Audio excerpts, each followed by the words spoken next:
কাউকে ডিটেনশন ক্যাম্পে পাঠানোর দরকার নেই। ডিভোটার করে দিন, রেশন বন্ধ করুন। কেন আমরা অভারতীয় এই অনুপ্রবেশকারীদেরকে দেব? হিন্দু সম্প্রদায়ের মধ্যে ঐক্য গড়ে তুলুন।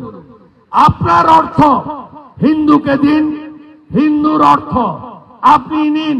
বুঝতে পারছেন আমি কি বলছি? বাংলাদেশের মৌলানা যদি বলে, কয়েকদিন আগে বলেছে, এই সিল আর পরামানিকরা চুল দাড়ি কাটে, আমরা ওদের কাছে কাটবো না।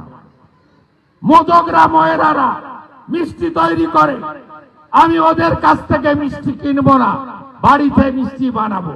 তাহলে উল্টোটা আপনাকে কি করতে হবে বুঝতে পারছেন? হেমন্ত বিশ্ব শর্মার বক্তব্য ব্যবস্থাগুলো দেখতে পাচ্ছেন। 16 লক্ষ রোহিঙ্গা চিহ্নিত করেছেন। কাউকে ডিটেনশন ক্যাম্পে পাঠানোর দরকার নেই। ডি করে দিন, ডিভোটার করে দিন, রেশন বন্ধ করুন। রাষ্ট্রে 2 রকমের লোক থাকবে।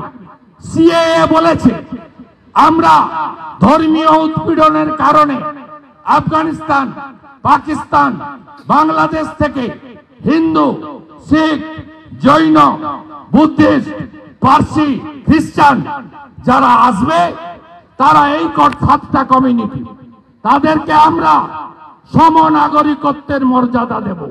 ভারতের পার্লামেন্ট বলেছে এরা হলো শরণার্থী। এরা কি শরণার্থী? আর রোহিঙ্গা মুসলমান জাভেদ মুন্সি, সাদ শেখ, আব্দুল মান্নান, লালটু শেখ, এরা কি?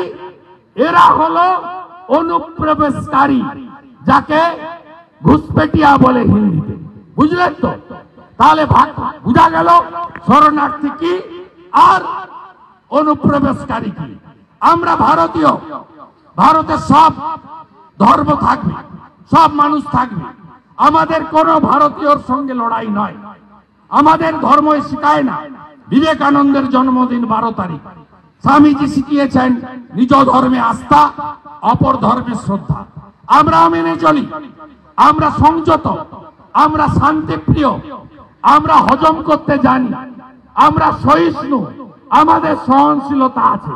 কিন্তু ভারতের মাটি, জমি, রেশন, বাড়ি, অধিকার, ভোটাধিকার কেন আমরা অভারতীয় এই অনুপ্রবেশকারীদেরকে দেব?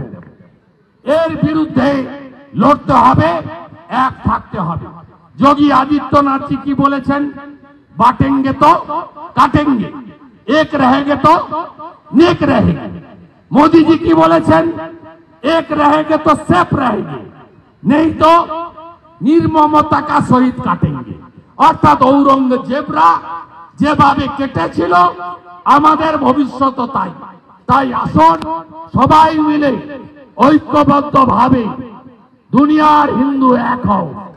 আমরা সবাই ঐক্যবদ্ধ হই এবং ভগবান রামচন্দ্রের এই যে 22শে জানুয়ারি আসছে, প্রাণ প্রতিষ্ঠার মন্দির উদ্বোধনের 1 বছর।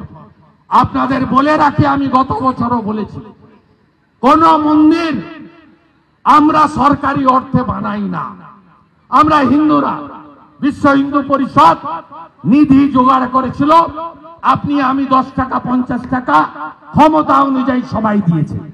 2500 কোটি টাকায় সংগৃহীত হয়ে আমাদের অর্থে আমাদের মন্দির তৈরি হয়েছে।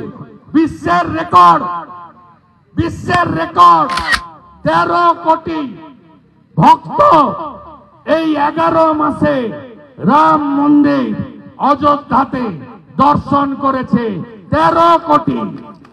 আমাদের ভিডিও ভালো লাগলে লাইক এবং শেয়ার করুন। কমেন্ট সেকশনে গিয়ে জানান আপনাদের মতামত। আরো ভিডিও পেতে আমাদের চ্যানেল সাবস্ক্রাইব করুন এবং প্রতি মুহূর্তে খবরের আপডেট পেতে প্রেস করুন বেল আইকন।